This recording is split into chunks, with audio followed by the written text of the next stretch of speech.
Здравствуйте, уважаемые телезрители! В эфире программа «Общественный интерес» и я ее ведущая Анна Чебанова. Сегодня мы встречаемся с вами в преддверии двух значимых государственных праздников Республики Молдова – Дня независимости и праздника Лимба-Нуастры. В эти дни традиционно на первый план выходят вопросы сохранения культурного наследия, развития языков, единства нашего общества. И именно об этом, а также о новых образовательных программах мы поговорим сегодня. У нас в гостях гость, который находится в Камрате с рабочим визитом. Это Иван Думиника, доктор хабилитат истории, начальник службы политик в области межэтнических отношений Министерства образования и исследований. Иван, здравствуйте. Здравствуйте. Рады приветствовать вас в нашей студии. Иван, вы находитесь в Камрате с рабочим визитом, где проводите заседания с коллегами из Гагаузии по вопросам реализации программы поддержки гагаузского языка на 2026-2027 годы. Каких результатов удалось достичь в этой первой половине года? Вы знаете, еще 16 февраля 2026 года приказом министра образования и исследований была принята эта программа, и мы, конечно же, поставили большие надежды на то, чтобы она была реализована.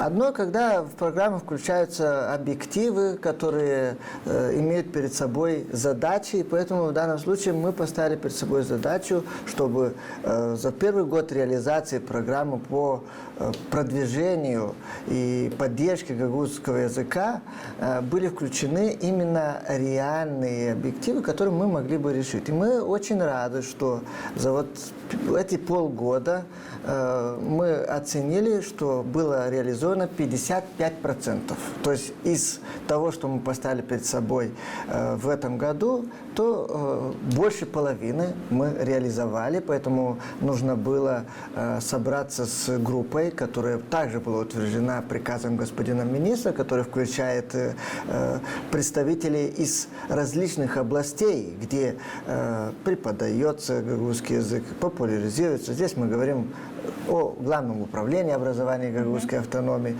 о Камрадском государственном университете, о колледже имени Михаила Чекера, о научно-исследовательском центре имени Марии Васильевны Маруневич. Ну, конечно же, и преподавательский состав. Вот, а также наши партнеры из Верховного комиссариата ООН по правам человека, а также из СМИ фонд о мире, вот, который часто в Гагаузии и имплементирует проекты, связанные с диалогом между центром и Гагаузией. Так, в данном сегодняшнем заседании мы проводили больше всего анализ того, что нам удалось сделать за последние 6 месяцев. Но, конечно же, мы обратили внимание на то, что еще предстоит сделать. То, что мы сделали, мы разделили на несколько кластеров, так сказать. Несколько блоков? Здесь, конечно, здесь мы говорим о повышении квалификации учителей.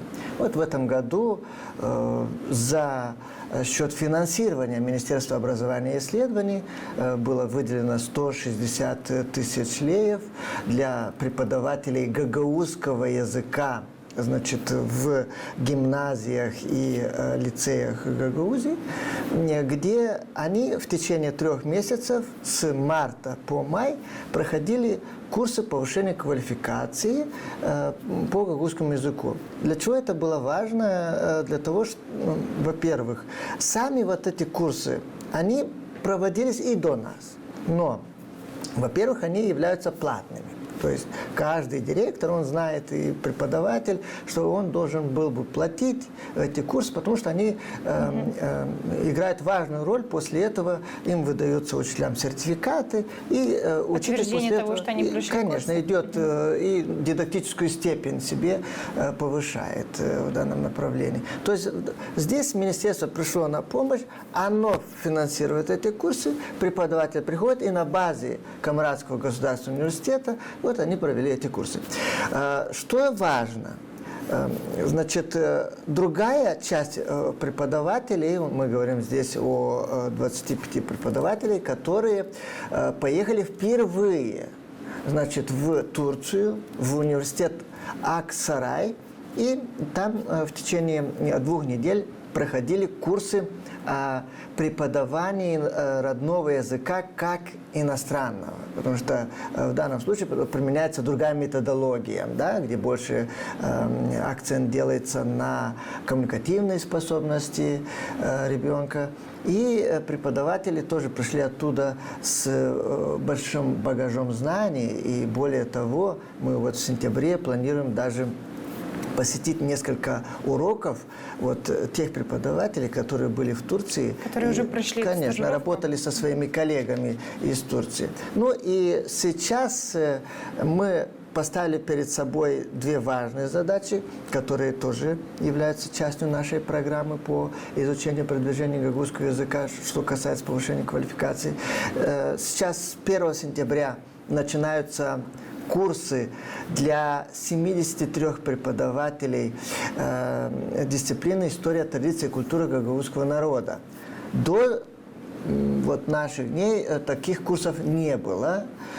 Здесь это была и инициатива министерства, но и желание преподавателей, потому что часто, посещая учебные заведения нашей автономии, я замечал, и сами преподаватели признают, эта дисциплина преподается в основном филологами, да? То есть те, которые преподают гагаузский язык и литературу. А здесь нужна все-таки подготовка и историческая.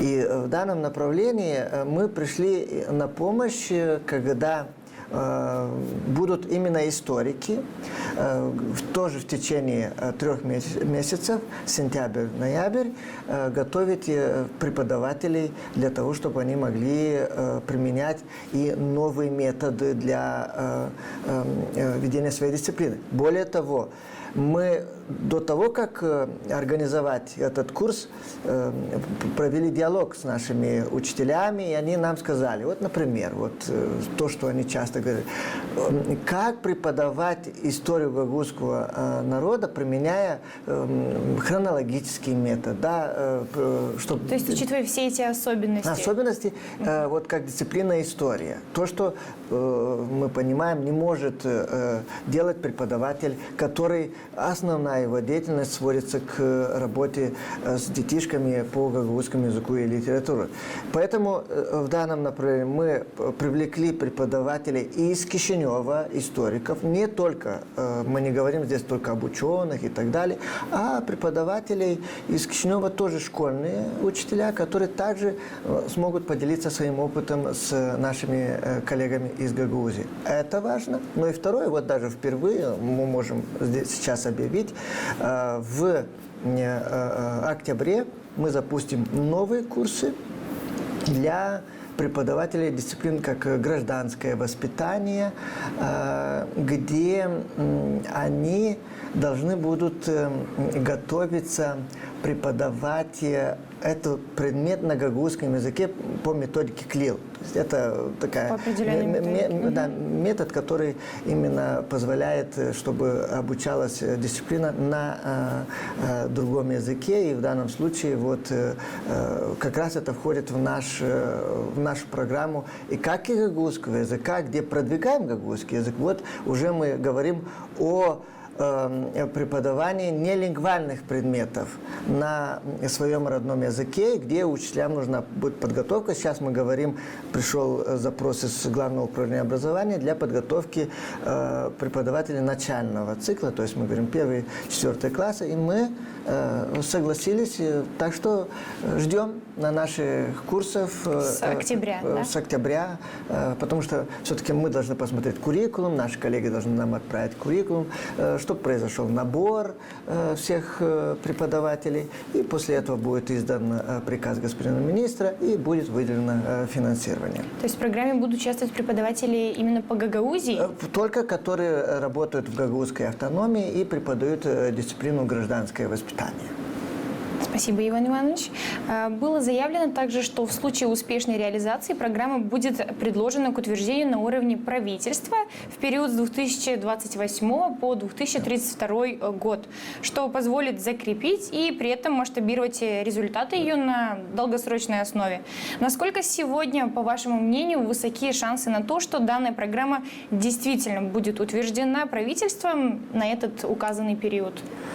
Сам факт, что разработка плана, который мы пилотируем вот эти 2 года, почему были даны эти 2 года, чтобы посмотреть, сможем ли, имеем ли мы реальные возможности перевести потом следующий этап на уровень, так сказать, правительства, чтобы было решение, постановление правительства. И в данном случае этот сам факт уже говорит о том, что правительство открыто к тому, чтобы поддерживать гагаузский язык во всех сферах его применения в гагаузской автономии. Поэтому в данном случае для нас было важно вот эти 2 года. И первый год, и первая половина этого года показывает, что только работая совместно со всеми компонентами, которые включаются в реализацию этого плана, только совместно мы получаем вот эти результаты. И мы даже сегодня говорили о том, что реально программа начала применяться гагаузского языка, вот этот наш план, с марта. Потому что мы готовились с марта. И здесь даже полгода не прошло, получается, а мы уже выполнили 50%. И не просто, вы знаете, мы не говорим просто для цифры, что 55% и так далее. Просто факты. Под ними реально стоят мероприятия. И здесь мы здесь воспользовались моментом и поблагодарили наших коллег из ГРТ, которые буквально все вот эти наши мероприятия, самые основные такие, которые видны, да, промовировала, освещала. И, знаете, нас не надо проверять, сделали мы это или не сделали. Всегда можно просто зайти в архив и посмотреть, посмотреть, как это мы делали. Тем более у нас есть хороший фидбэк со стороны и самих преподавателей, которые прошли. Сейчас мы ожидаем и также большое внимание в сторону детских садиков. То же самое. Здесь было утверждены сейчас индивидуальные планы по гагаузскому языку в детских садиках. Сейчас работается над куррикулумом. Куррикулум – это как конституция этого предмета. Процесса. Да, и в данном случае группа уже работает над куррикулумом. То, что не было до нашего времени. И одновременно другая группа преподавателей работает над куррикулумом по дисциплине гагаузский язык и литература в школе с 1 по 9 класс. Поэтому у нас очень важно, когда продолжается вот этот процесс, когда включаются все, но и опять же, это все делается под эгидой Министерства образования и исследований, потому что когда возникают какие-то проблемы, то мы всегда включаемся, чтобы помочь нашим коллегам. И тот результат, который мы получили, мы видим, что он реально приведет к тому, если мы и дальше будем так работать, сплотив силы, то мы дойдем до того, чтобы в 2028 году начать работать уже над государственной программой, чтобы она была утверждена на уровне правительства. Почему это важно? Потому что мы здесь говорим сейчас об образовательной сфере. Если вы видите, мы больше сейчас говорим о школах, да, университеты, колледжи и так далее. Потому что приказ господина министра, он только может на вот эту часть распространяться. Конечно. Чтобы была охвачена часть культура и другие сферы, то, конечно, здесь уже нужно повысить правительство. Но мы должны показать, потому что после этого будет анализ реализации программы. Это делает, как правило, независимый эксперт, даже независимый от министерства, который будет говорить, что было реализовано, где есть проблемы. Исходя уже из результата. Конечно. И там уже, исходя из результатов, будет и принято решение о дальнейшем. Но я уже сейчас знаю открытость нашей госпожи президента и правительства в том, что делается все возможное, чтобы в дальнейшем поддерживать гагаузский язык, особенно его популяризацию и среди детишек, так и среди взрослого населения. Поэтому, опять, видите, сколько у нас действий в программе этой. Мы тоже сейчас в следующем году готовим курсы по гагаузскому языку для взрослого населения. Где... То есть для всех желающих? Конечно. Или есть какой-то определенный... Значит, в первую очередь мы хотим видеть там и преподавателей, потому что мы здесь говорим и о том, что нужно поддерживать и тех преподавателей, которые хотят преподавать свою дисциплину на гагаузском языке. А мы хотим это и предвидеть мультилингвальное образование. Также, конечно же, мы видим и всех желающих, которые не в сфере образования, которые также хотят улучшить знания гагаузского языка или выучить гагаузский язык. Поэтому здесь мы сотрудничаем очень тесно с научно-исследовательским центром имени Марии Васильевны Маруневич. Но при этом участие может принять в программе любой житель, так? Да. И бесплатно. И бесплатно. И бесплатно, да. Иван Иванович, в течение последних 2 лет Министерство образования и исследований совместно с властями Румынии предоставляло преподавателям румынского языка и литературы участвовать в курсах повышения квалификации, которые были организованы непосредственно в Румынии. Продолжилась ли эта традиция в текущем году? Да, и мы здесь благодарим наших коллег, здесь говорим о посольстве Румынии в Кишиневе, а также Министерство образования и науки Румынии, где предоставило места для наших преподавателей, чтобы они участвовали на курсах повышения квалификации румынского языка. Здесь мы ставим акцент сейчас на учителей наших, если мы говорим про гагаузскую автономию, то есть это те, которые преподают румынский язык в наших школах. Мы понимаем, что здесь среда, можем мы ее сравнить, да, например, с центром в Кишиневе. Севером, да. И поэтому для наших учителей нужна постоянная подготовка, и это является хорошим подспорьем для того, чтобы улучшить и методы преподавания румынского языка. Мы очень рады, что из года в год прибавляются университеты. Вот, например, в этом году к нам прибавился Бухарестский университет, то есть один из самых старых университетов в Румынии, и где принял 2 учителей в рамках из Гагаузии, в рамках летней школы, которые они проводили по румынскому языку. Кроме того, наши учителя, мы говорим здесь из Тараклийского района, из Гагаузской автономии. Мы даже в этом году пригласили и учителей из муниципия Кишинева, потому что у нас есть тоже необходимость для этих учителей из Бричанского района, Единецкого района. Значит, они посетили такие университеты, как Клуж-Напока, Орадия, Тимишвара, значит, и Галац. В рамках этих университетов они проводили, значит, улучшение методик преподавания румынского языка.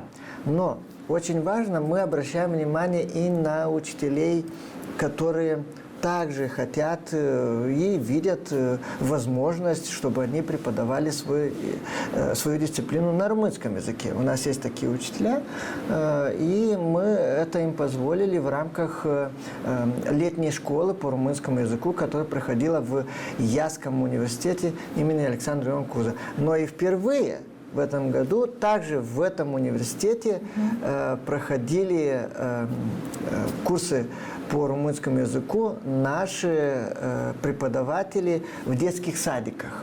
Вот, у нас, то есть и дошкольные учреждения тоже были охвачены? Да, потому что, как вам известно, в 2025 году, в августе, было утверждено новые нормы, и была включена в номенклатор об профессиях как официализированы преподаватель родного языка и преподаватель румынского языка. Да, кстати, у нас, к сожалению,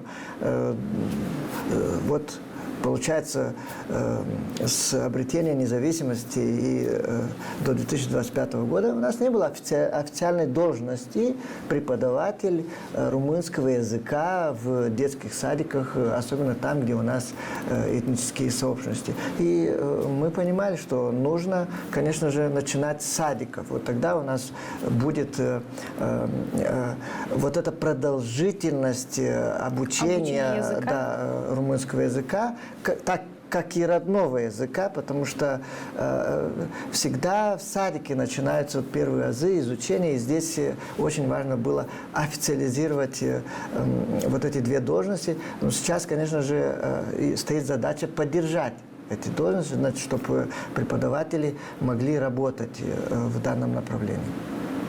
Спасибо, Иван Иванович. Также было объявлено, что Министерство образования и исследований объявило о ряде мер позитивной поддержки учащихся и молодых людей ромской национальности, которые были направлены на облегчение их доступа к образованию. Можете ли вы подробнее нам рассказать о результатах приема ромской молодежи в учреждении профессионально-технического и при этом и высшего образования? Да, в этом году Министерство образования и исследований приняло ряд мер, мы их называем, вот вы их правильно тоже назвали, позитивные меры. В Европе, в социологии часто об этом говорят как позитивная дискриминация, этот термин общепринят. Это обозначает принять временные меры, которые бы позволили бы населению, которое находится в тяжелом положении, имеется в виду на румынском языке vulnerable, которые должны достигнуть до уровня, как и другие граждане страны. То есть с одинаковыми условиями. Да, и поэтому здесь все мы равны, мы всегда говорим. Да, мы все равны, но у всех разные возможности. Так вот, у возможностей, в данном случае у ромского населения, они намного ниже, чем у других. Поэтому мы поддерживаем их. У нас есть специальная программа по поддержке ромского населения. Это и рекомендации европейских органов. Вы знаете, мы не просто со своей головы вот принимаем решение поддержать тот или иной этнос. Это рекомендации структур ООН. Вот есть у нас в Молдове офис ООН по правам человека, который мониторизирует именно, как Республика Молдова соблюдает права тех или иных этнических меньшинств. И в данном случае мы говорим вот о ромах. Поэтому было принято ряд мер. Мы здесь говорим о квотах, значит, специальных квотах для поступления в первые и 10 классы, то есть в данном направлении. Это больше, если вот так сказать, она больше распространяется для больших городов, где переполнены учебные заведения. Вот, там она более актуальна. Эта квота. В Камрате есть такие примеры позитивной поддержки? Да, вот у нас я знаю, что сейчас девочка в 10 классе подала в Мавродино, в лицее, в теоретическом лицее Мавродино.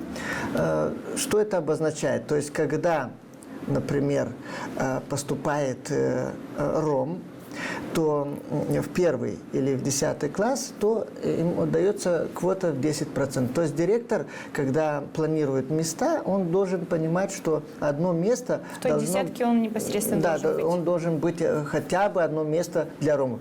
Не приходит ром, уже это место заполняется другими представителями, именно как отмечено. Там у нас отмечены и беженцы из Украины, и представители диаспоры, и детки с специальными возможностями. Поэтому в данном направлении распределяются эти места вот по этой 10% квоте. В данном направлении мы приняли и внимание при поступлении в лицей, например, ромы имеют возможность поступить, и мы понизили степень оценки поступления. Если, например, учебные заведения знали, что они не должны повышать проходной балл ниже 6, то вот ромы имели возможность с 5 поступить в лицей. Мы опять говорим, что это временные меры, но они должны помочь ромам, чтобы они продолжили свое образование, а не покидали учебные заведения рано, как это часто бывает. В 7 классе они уже пропадают. Кстати, в Гагузской автономии эта проблема не выражена, она больше выражена на севере, в Окнице и в Сороках, там, где компактно проживают ромы. Так вот, мы говорим об этих мерах в учебных заведениях, это в общеобразовательных, потом в поступлении в профессионально-техническое, потому что мы видим, вот ребенок заканчивает гимназию, значит, он дальше хочет получить профессию, да, поступить в профтех, значит, нужна и там поддержка, и 1% квота, там мы ввели 1% квоты в профессионально-технические учебные заведения. Вот, например, мы в Камрате, пример, колледж имени Михаила Чакира. В этом году по этой квоте поступила девочка на специальность туризм. Вот. Кроме того прочего, мы предвидели и процентные квоты для поступления в высшие учебные заведения. Там министерство чуть-чуть пошло по-другому. Например, если Румыния дает университетам определенные места, вот, например, в Бухарестский университет дает 5 мест. И уже университет сам распределяет эти места для ромов, где оно считает необходимым. Да. То здесь министерство решило сделать так, что оно посмотрит, сколько приходят ромов. Общее количество. Да. Потом, значит, университеты подают нам списки этих ромов, потому что ромы представители ромской молодежи, они, когда подавали онлайн документы, то они должны были указать, что они ромы, и предоставить справку об этом, декларацию. И университеты уже знали, что это ромы. Они посылают, если ученик поступил, будущий студент поступил сразу на бюджет, то нам эти списки не посылаются, но мы знаем, что это ромы. Вот у нас есть 2 случая, когда без нашей квоты поступили. Это у нас девочка поступила в Академию музыки и театра, и еще одна девочка поступила сразу в госуниверситет на право. То есть у нее... И эта поддержка не понадобилась. Ей эта поддержка не понадобилась. Вот у нас есть такие случаи. Но остальные у нас сейчас, вот на данный момент, вчера я видел последние цифры, значит, 9 человек, вот им эта поддержка понадобилась, потому что они, когда подавали документы, то есть они поступили на контракт. Здесь я бы не сказал, что у них низкие оценки и так далее. Я вас уверяю, те, которые ромы хотят поступать в высшие учебные заведения, их мы не можем сравнить, да, с учениками, которые вот учатся в общеобразовательном. Он осознанно поступил в лицей. Он осознанно и поступает в высшее учебное заведение. Поэтому в данном случае он уже знает, что он хочет получить ту или иную профессию. И нас радует, что постепенно мы видим разнообразование профессий, потому что, ну, так традиция сложилась, что ромы в основном поступали направо, вот, и в основном все туда. Но они это объясняли, потому что около 500 лет были в рабстве, и в данном направлении они так борются за права. Да, и вот из-за этого вот у них есть это такое расположено, чтобы идти бороться за свои права. И вот в данном направлении как-то вот у нас было такое направление, все поступали направо. Сейчас вот меня радует, я вот вам тоже говорю о последней статистике, то есть из этих 9 будущих студентов мы имеем в мединституте, да, потом экономическая академия, то есть IT. То есть мы видим, как расширяется спектр этих специальностей. Ну и, конечно же, пока остается актуальное право. Но, как я вам сказал, не все 100% туда поступают, а уже вот мы видим вот это разнообразие специальностей, то, что нам говорит и о том, что мы видим, что реально мы хотим, чтобы детки выбирали и другие профессии, а особенно мы обращаем внимание на педагогические профессии, потому что сейчас стипендия для студента была увеличена и составляет около 4000 лев. Для студента университета? Для студента университета педагогической профессии. Поэтому в данном направлении это является, знаете, такой уже стает элитная профессия. Если вы помните, как-то несколько лет назад вот на педагогическую профессию брали тех, которые не поступали в другие факультеты. Сейчас отношение руководства министерства поменялось к этому, то есть увеличилась оценка при поступлении в проходной балл, то есть ниже 7 ты не можешь поступить на педагогическую профессию, ты получаешь стипендию и учишься в хороших условиях, и это как раз мы хотим привлекать, чтобы у нас были педагоги. Ну и, конечно же, и ромы. Почему нет? Ведь мы так и говорим, что часто борьба с предрассудками, стереотипами, она не ведется лишь если мы приходим постоянно и где-то пишем плакаты, то есть публикуем рекламу, что не надо бороться и так далее. Всегда это делается на практике, когда какой-то не ром приходит и видит доктора, который лечит его ром.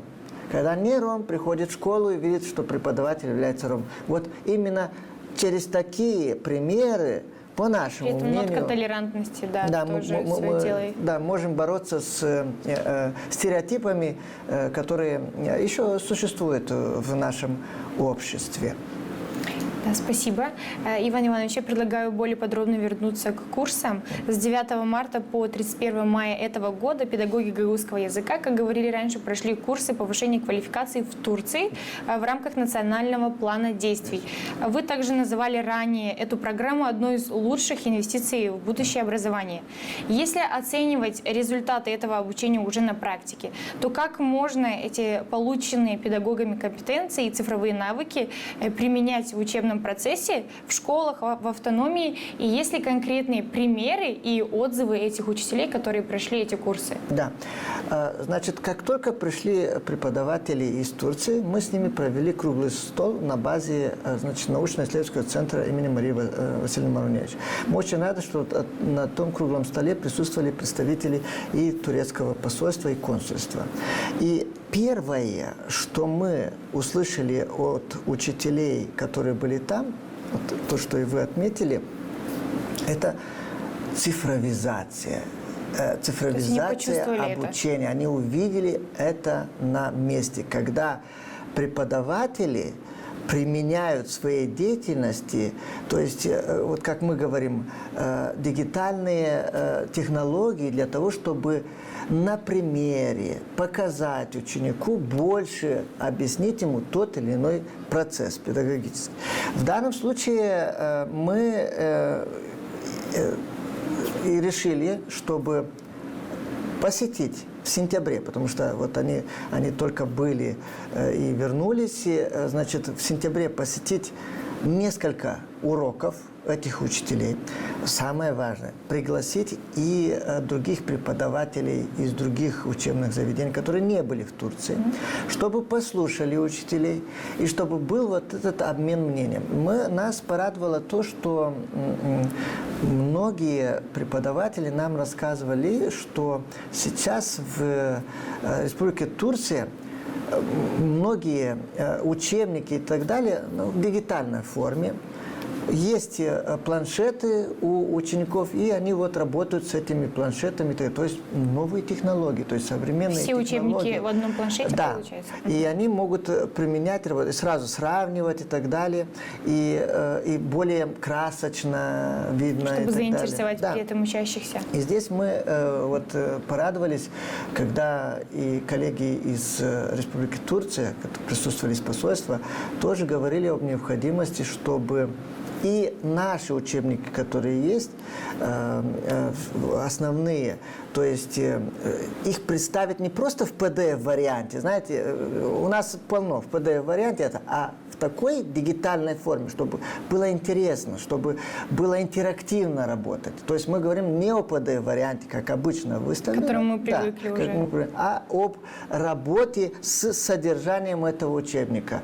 Поэтому здесь нам еще предстоит работать, и поэтому вот, пожалуйста, через гагаузский язык, через программу гагаузского языка мы узнаем и получаем новые получается, технологии. чтобы прийти к этому, у нас должны быть еще и цифровые технологии, непосредственно сами планшеты. Конечно. У всех учеников. То есть это уже техническая часть и другой вопрос. Конечно. Но здесь, опять же, знаю открытость и турецких коллег. И поэтому я знаю, что в данном направлении и в дальнейшем будет поддержка и наших развитие. партнеров для того, чтобы... Потому что каждый проект должен иметь импакт, мы всегда говорим об этом. И даже посещение этих учителей, оно не должно ограничиться. Увидели, пришли, рассказали. Нет, увидели, пришли, применили, поделились своим мнением и так далее. Поэтому нас порадовало такой новый подход наших учителей, потому что они, кстати, были там не только они, иностранцы, были и из других азиатских стран. И вот они даже смотрели, как в этих странах применяются методы по изучению родного языка. Потому что это основное сейчас главное. Как же привести к тому, чтобы гагаузский язык был интересен для молодого поколения, чтобы детки и их родители продолжали его изучать. Вот, например, сегодня на нашем заседании директор одного из учебных заведений сделала констатацию, что в ее учебном заведении те, которые сейчас окончат в этом году 9 класс, в этом учебном году, мы так говорим, 2026-2027, да, значит, закончат 9 класс, то они являются последними такими носителями гагаузского языка. А это сельская местность. Вот, она говорит, носителями такого гагаузского языка, где говорят чисто, свободно на гагаузском языке. Дальше уже идут детки, которые говорят и на русском, и то есть можно прийти к выводу, что эта программа еще больше необходима? Конечно. Часто она замечает то, что именно сельские детки, которые приходят в города, в лицеи и так далее, видно это различие, когда в городах больше русифицирована наша молодежь, а в селах еще все-таки сохраняется этот, мы говорим, нуклео, да, этот стержень гагаузскости и гагаузского языка. Поэтому, видите, уже встают сигналы, чтобы и там, оказывается, и в сельской местности уже и там нужно тоже принимать меры для того, чтобы гагаузский язык сохранялся и популяризировался. Иван Иванович, а есть ли еще какие-то проекты, такие курсы квалификации, которые планируются на международном уровне? Значит, мы говорим так. То, что мы провели в Турции, это у нас первые ласточки. Они были как первые ласточки. Тестовый запуск. Конечно. И это было очень быстро. Потому что мы только в марте начали вести переговоры с нашими коллегами из Турции, и вот в июне были наши учителя в Турции. И это было очень быстро, и поэтому мы здесь благодарим, конечно же, и Ирину Анатольевну Константинову, которая, используя свои личные связи, также нашла коллег именно из университета Аксарай, которые сразу же, благодаря ректору, откликнулись на это. Поэтому мы хотим также делать, как мы делали с Румынией. Мы в Румынии тоже начинали с трех университетов, а дошли вот через 3 года дошли до 6 университетов. И в данном направлении у нас Турция то же самое. У нас мы говорим про один университет, значит, я уверен, и это знаю, просто знаю из своего опыта, как мы это делаем. Мы на следующем году будем иметь больше университетов в Турции, где больше преподавателей будет ходить. Мы говорим о Гагузской автономии. Также самое, мы не забываем и об учителей болгарского языка и литературы. У нас в Гагузской автономии есть 8 учебных заведений, где преподается болгарский язык и литература, где также остается популярным языком, и, кстати, среди гагаузов. Так что здесь мы для этих учителей, а также для учителей Тараклийского района готовим курсы, тоже впервые, курсы повышения квалификации, значит, по дисциплине история, традиции, культура болгарского народа при Великотырновском университете именно святых Кирилла и Мефодия.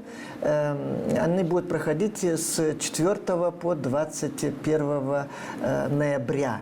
Этого года уже мы запускаем. И то же самое будет, как с преподавателем гагузского языка. Мы сейчас начинаем с одним университетом, потом будет больше университетов присоединяться к этой программе.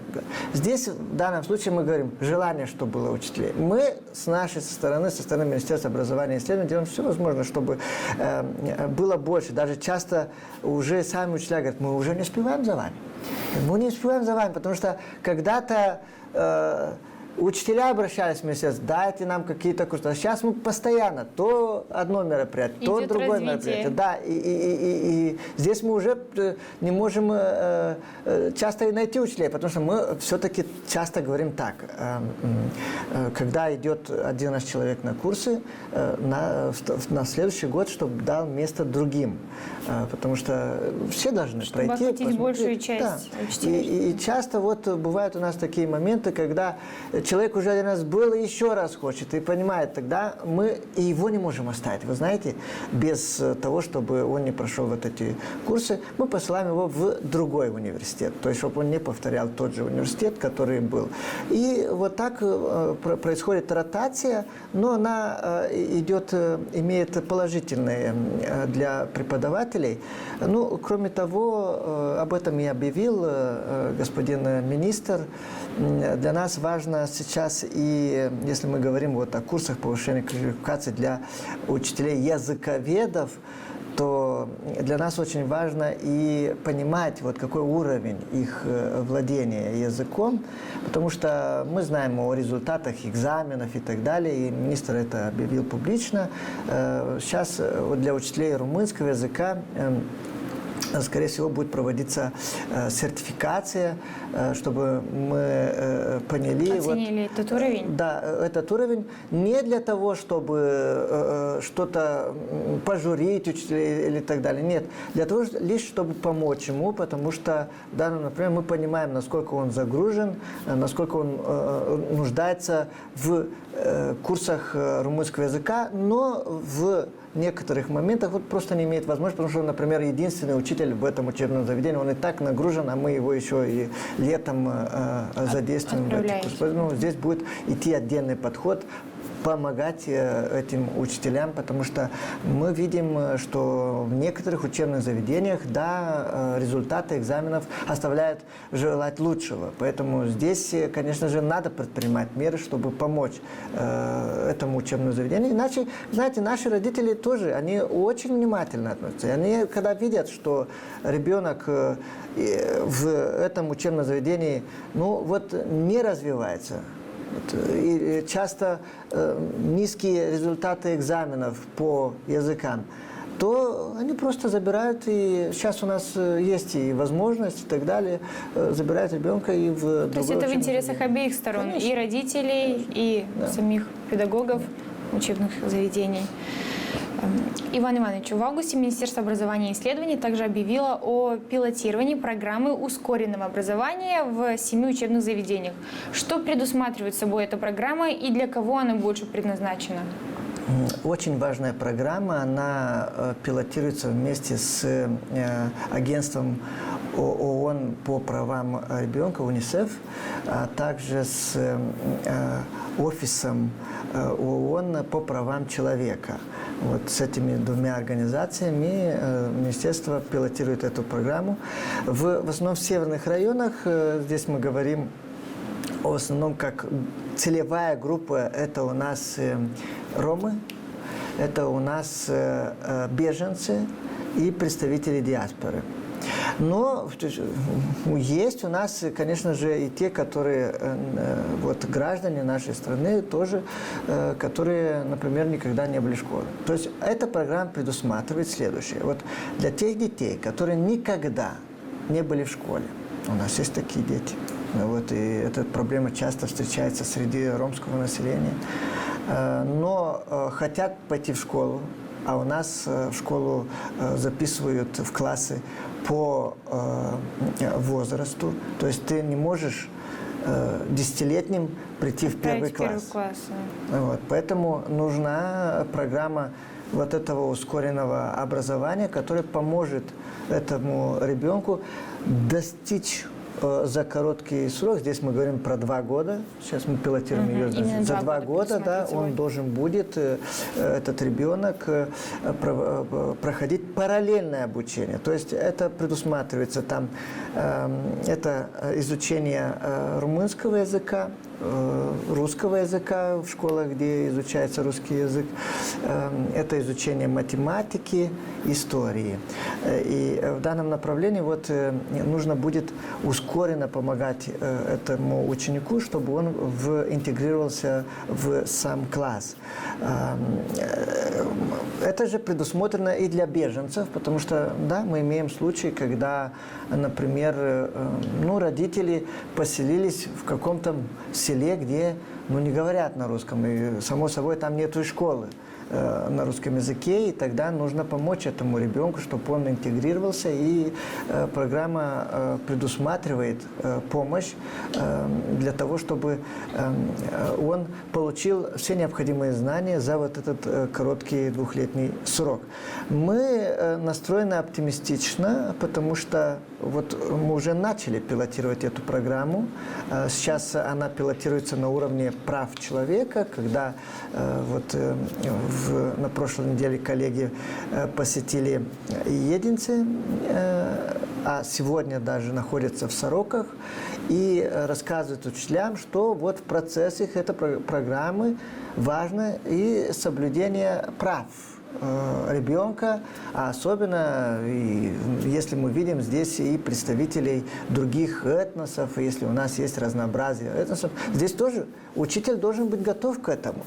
Это, знаете, у нас многоэтничная страна, и поэтому мы как-то это принимаем как обыкновенное. Да. Но я вас уверяю, что учителю порой бывает сложно, когда перед ним представители разных этносов, когда каждый приходит со своей культурой, со своей традицией, и ему приходится вот работать в этом. И еще и создать атмосферу, чтобы всем было комфортно. И для такого учителя нужна подготовка, и поэтому вот в эти дни мы с офисом ООН по правам человека и проводим вот такие курсы для тех школ, которые будут пилотировать. То есть здесь мы говорим о Сорокском районе, Окница, значит, Калараш, Дрокья, Неспорены. Вот. В основном там, где мы выявили, то есть мы это не взяли просто, смотря, что там есть ромы или там. У нас есть внутренняя статистика Министерства образования и исследований, которая показывает, сколько и где у нас есть больше случаев, когда покидают школу или когда вообще не приходят в школу, а вот в этом населенном пункте есть дети детского возраста. Поэтому наша система образования должна быть готовой принять их. Это было актуально и даже когда мы имели так называемый кризис беженцев, когда, да, в 2022 году, в феврале, наша система столкнулась с тем, что вот к нам пришли беженцы из Украины, мы должны были их принять.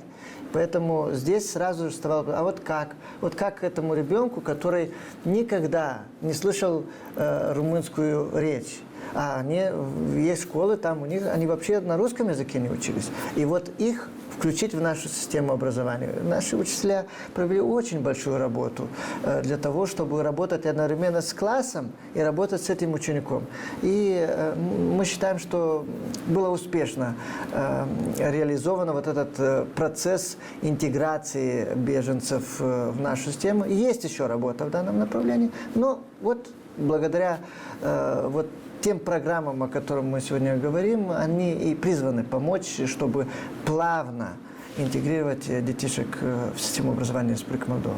Иван Иванович, вот говоря о детях беженцев, какова текущая сегодняшняя ситуация с интеграцией детей беженцев из Украины в нашу систему образования? Ведь в июле и августе Министерство образования и исследований впервые организовало для них летние лагеря.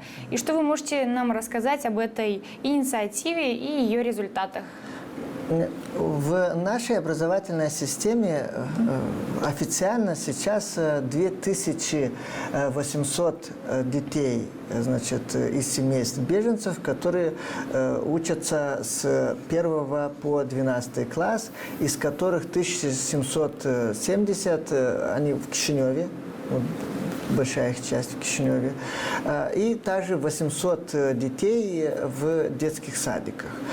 Теперь для нас было также важно и сейчас продолжить те меры поддержки для этих детей, потому что мы понимали, что они еще, да, прошло уже 4 года, но у нас процесс прихода беженцев продолжается. Он может быть не такой массивный и не заметен на общереспубликанском уровне, но мы по нашим образовательным учреждениям видим, вот особенно у нас есть гимназия имени Тараса Шевченко в Кишиневе, когда там постоянно в день по 14 заявлений от беженцев, потому что там мы предоставляем возможность изучения и на родном языке других дисциплин, но с обязательным изучением румынского языка. Вот у нас есть там 12 классов открытых. В этом году открываются 2 первых параллельных классов, где полностью изучается программа на украинском языке, но изучается и румынский язык. То есть, поэтому интерес есть, и детки идут. Теперь мы также приняли ряд мер, чтобы поддержать этих детей. Поэтому в этом году мы при поступлении в профессионально-технические учебные заведения и в высшие учебные заведения аннулировали необходимость того, чтобы детки должны были предоставлять оригиналы, переводы оригиналов и заверенные у нотариуса документы. Потому что это приводило к тому, и мы об этом говорим открыто. Мы узнали об этом, что, кстати, тоже их соотечественники так делали, когда детки еще не пришли сюда, родители. Вот, например, были у нас случаи в Николаеве, она еще не приехала с семьей, а им говорили, вот вам нужно будет перевести это, и это стоит услуга $1000. То, что у нас делается за 300 леев. Вот.